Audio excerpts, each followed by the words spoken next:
읽은 두 부분은 열왕기하와 예레미야서입니다. 이 두 부분은 거의 같은 내용을 이야기하는 성경 구절이라고도 볼 수가 있습니다. 열왕기하는 이제 우리가 알고 있는 성경에 있어서 역사서에 해당하는 부분이고요.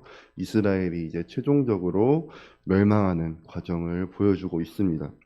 이미 북쪽에 있는 이스라엘은 200여 년 전에 이제 멸망을 했고, 남아있는 남쪽에 그 유다가 이제 마지막으로 왕이었던 시드기야가 이제 잡혀가고 나서 나라가 이제 바벨론에게 이제 완전히 멸망하는 과정을 보여주고 있습니다. 이제 같은 시기에 이제 당시에 시드기야 왕이 있던 시기에는 이제 연달아서 5명 정도의 왕이 더 있었는데요. 요시야, 그리고 여호아스, 여호야긴, 시드기야, 이렇게 5명의 왕이 활동하던 시기에 또한 같이 활동했던 유명한 선지자 한 사람이 있었습니다. 예언자라고도 하죠. 그 사람은 바로 예레미야였습니다. 예레미야 선지자의 글을 보면은 요시야부터 시드기야의 시대에 이르기까지 당시 이스라엘에서 일어난 모든 일들을 기록하고 있습니다. 우리가 방금 읽었던 이 두 부분, 열왕기하와 예레미야서에 있는 말씀이 거의 동일하고 그 당시 있었던 일들을 보여주고 있습니다. 이제 말씀을 보면은 이제 시위대장이라고 말하고 있습니다. 이 당시에 시위대장이다라고 하면은 이제 바벨론의 왕인 느부갓네살의 경호대장, 쉽게 말해서 아주 강력한 군사력을 갖고 있는 그 대장이 당시에 유다를 쳐들어와서 이제 마지막으로 점령하고 그 당시에 있는 모든 백성들을 다 잡아서 끌고 가고, 심지어는 많은 사람들을 다 죽이는 상황들을 볼 수가 있습니다.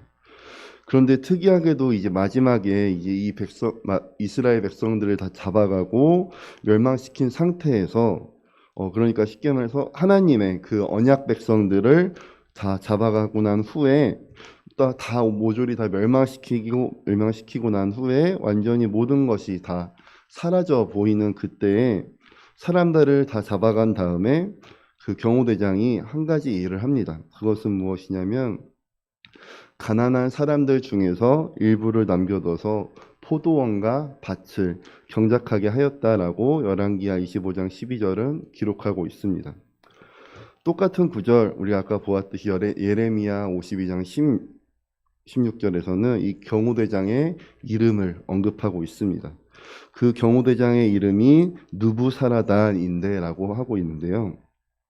이 경호대장 누부사라단이 그 땅의 가난한 자들 중 일부를 포도원 관리자와 농부로 남겨두었다라고 말씀하고 있습니다. 그래서 오늘 우리가 함께 나눌 이 설교의 제목 또한 가난한 자들의 포도원이다라고 정했습니다. 빛은 가장 어두울 때 가장 빛난다라는 말을 아마 여러분들도 다 들어보셨을 겁니다. 혹은 여러분들이 아마 시골이나 혹은 예전에 여름 수련회 같은 경우를 가면은 이제 빛이 전혀 없는, 또한 가로등도 전혀 없는 그런 산골짜기나 아주 공기가 맑은 곳에 가본 경험들이 있으실 겁니다. 아주 깜깜한 밤에 아무런 가로수도 없고 가로등도 없고, 또 옆에 혹시 논도 있고 개천이 흐르는 그런 아주 공기가 맑고 어떤 청명한 곳에서 아마 가끔씩 반딧불을 보게 되는 경우가 있을지도 모릅니다. 물론 도시에 살다 보면은 거의 반딧불을 보지도 못하지만, 가끔 그렇게 공기가 좋은 곳을 여행을 가거나 혹은 뭐 여름 수련회 때 갔던 그때 반딧불들을 볼 수 있는 경우들이 있을 겁니다. 만약 우리의 주변에 아주 밝은 도시의 불빛이 있거나 건물의 불빛, 가로등의 불빛이 밝은 경우에는, 물론 그런 지역에는 이제 반딧불이 살지도 않지만 혹시나 산다 해도 그 반딧불의 꼬리에서 나오는 그 빛은 그렇게 밝게 보이지 않을 겁니다. 그런데 정말 주변에 정말 빛이 아무것도 없고 깜깜해서 아무것도 볼 수 없을 때에는 그 반딧불의 그 작은 꼬리에서 나오는 불빛이 오히려 아주 멀리서도 보일 만큼의 아주 밝게 보인다라는 것이죠. 옛날 말에 그 형설지공이라는 말을 여러분들이 아실 겁니다. 한밤중에 이제 공부할 상황이 되지 않는 아주 가난한 선비나 혹은 초를 킬 수 없는, 빛이 없는 그런 상황에 있는 선비들이 공부를 너무 하고 싶을 때 형설지공이다, 즉 반딧불의 꼬리에서 나오는 빛과 눈빛을 가지고 공을 쌓을 만큼 공부를 했다라는 이야기가 있죠. 그만큼 공부에 열망이 있을 때는 그런 빛들도 나름대로 작용할 수 있다라는 것입니다. 근데 이미 얘기했던 것처럼 주변의 빛이 너무 밝거나 주변에 이미 도시의 불빛이나 어떤 가로등이 있을 때에는 그 아주 작은 빛인 반딧불의 빛은 전혀 빛나 보이지 않습니다. 그러나 아까 말했던 것처럼 주변이 아주 깜깜하고 아무것도 보이지 않는 그런 어둠의 상태에서는 그 반딧불의 작은 빛마저도 소망이 되고 빛이 될 수 있습니다. 지금 우리가 성경에서 본 그 상황이 바로 그렇다라고 볼 수 있는데요. 언약 백성이었던, 또한 하나님의 말씀을 소유했었던 선택받은 백성이었던, 그리고 모든 민족들 가운데서 빛이 돼서 다른 민족들을 하나님께로 이끌어야 할 소명이 있는 그 이스라엘 백성들이 완벽하게 나라가 무너지고 그 소망이 끊어진 것처럼 보이고, 어떤 면에서는 하나님으로부터 버림받았다라는 생각을 할지도 모를 정도의 그런 참담한 상황을 겪고 있습니다. 문자 그대로 진짜 아무런 빛이 없고 정말 깜깜한 어둠밖에 없고 절망과 막막함 이외에는 아무것도 남아있지 않은 상황이다라고 볼 수가 있습니다. 그런데 절망적으로 정말 아무것도 없는 그 상태에 이스라엘이 다 무너지고 황폐해진 그 상황 속에서도 놀랍게도 아주 작은 소망 하나가 남겨져 있는 것을 우리는 볼 수가 있습니다. 아주 가난하고 비천한 사람을 남겨두어서 그 일부가 포도원과 밭을 경작할 수 있도록 허락을 해주셨습니다. 희망의 상황을 우리는 열왕기하에서 두 군데를 볼 수가 있는데요. 첫 번째는 시드기야의 바로 직전의 왕인 여호야긴의 왕의 상황을 볼 수가 있습니다. 여호야긴 왕은 이제 바벨론으로 끌려간 다음에 무려 37년 동안 감옥에 갇혀서 투옥 생활을 했습니다.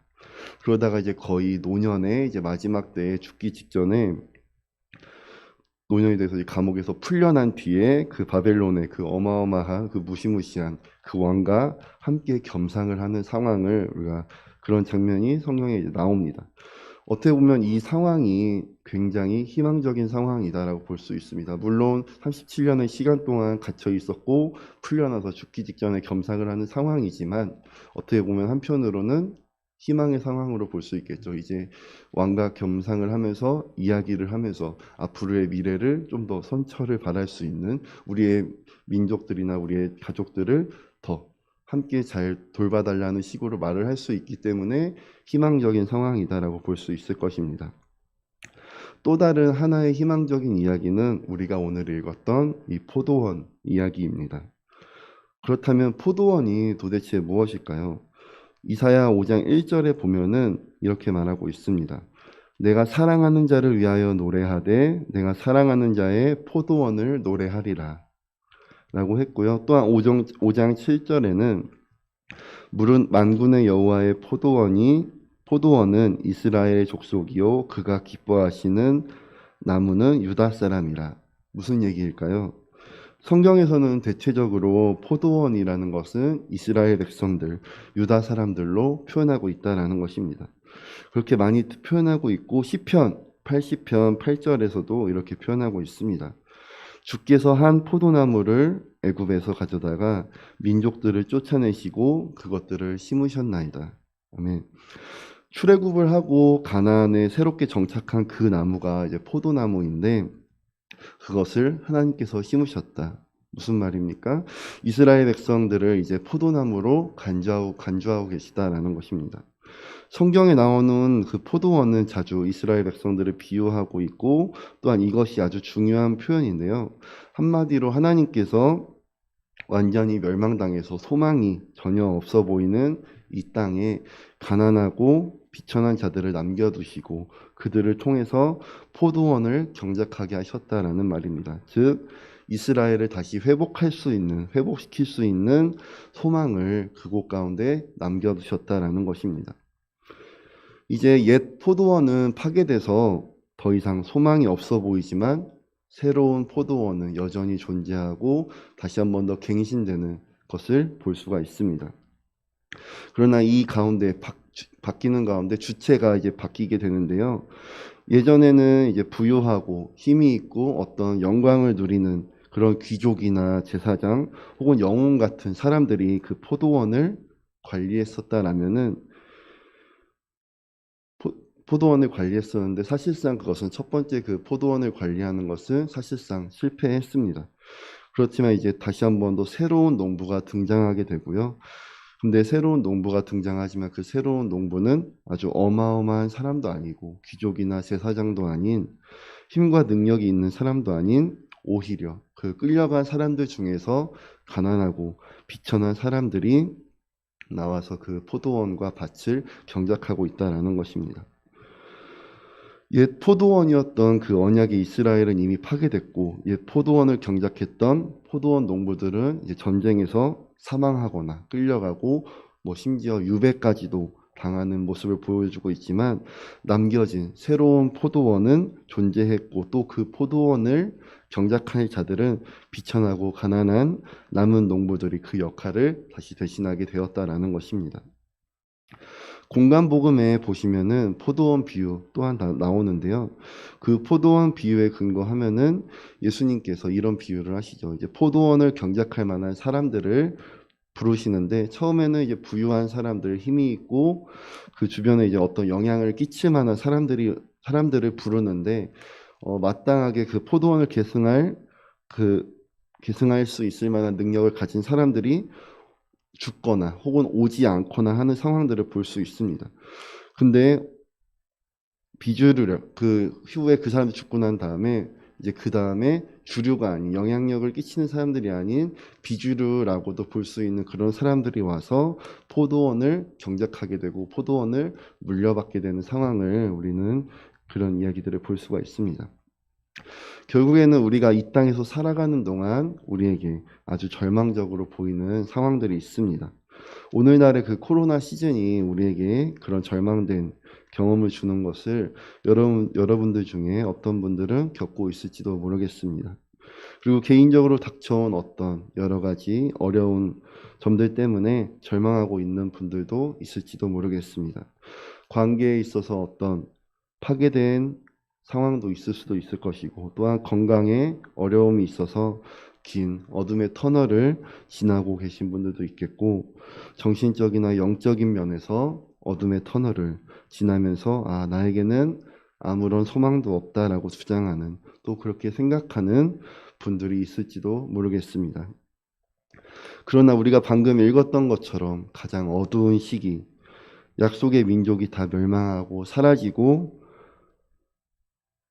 그 포도원이 다 파괴돼서 정말 없어져 버리는 상황 속에서도 하나님은 가장 가난하고 비천한 자들을 통해서 그들을 남겨주셔서 포도원을 다시 경작하시고 그 밭을 일구어내시는 일들을 다시 보여주고 있습니다. 그 말인즉슨 다시 우리들을 일어날 수 있게 하신다라고 약속하고 계신다라는 것입니다. 우리에게 절망이 있습니다. 또한 내가 몰락하는 것처럼 보이고 우리의 인생에 있어서 아프고 슬프고 괴로운 상황들이 있을 수 있습니다. 그러나 우리에게 있어서 희망이 전혀 없는 것은 아닙니다. 성경에서 말씀하시는 것처럼 다음 세대에 우리가 아니라면 다음 세대를 통해서 우리가 아니라면은 다른 민족을 통해서 우리가 아니라면은 다른 자들을 통해서 우리에게 소망이 일어날 수 있고 하나님께서 우리에게 아주 작은 그런 반딧불과 같은 희망의 빛을 보여주심으로써 우리에게 그 남은 자로서의 삶을 살게 하신다라는 것입니다. 여러분들에게 있어서 이 삶을 이 말씀을 기억하시기 바랍니다. 경호대장이 그 땅의 가난한 자들의 일부를 남겨둬서 포도원과 그 밭을 경작하게 했습니다. 이것이 여러분들의 삶의 표준이 되는 말씀이 되기를 소망합니다. 우리는 비록 가난하고 비천하고 힘이 없지만 하나님께서 우리를 남겨두셨고 지목하셔서 그 포도원과 밭을 경영하는 일꾼으로 여러분들을 사용하시기를 간절히 기도하겠습니다. 우리의 모든 삶에 있어서 고통, 단순하게 고통과 절망이 아닌 그 가운데 숨겨진 하나님의 뜻을 발견하시고 또 하나님께서 이 고난을 통해서 나를 얼마나 더 성장시키시고 또 이 가운데서 하나님 나에게 말씀할 것이 있으심을 우리가 신뢰하고 믿으며 나아가시는 우리 대강교회 성도분들 되시기를 소망합니다. 기도하겠습니다.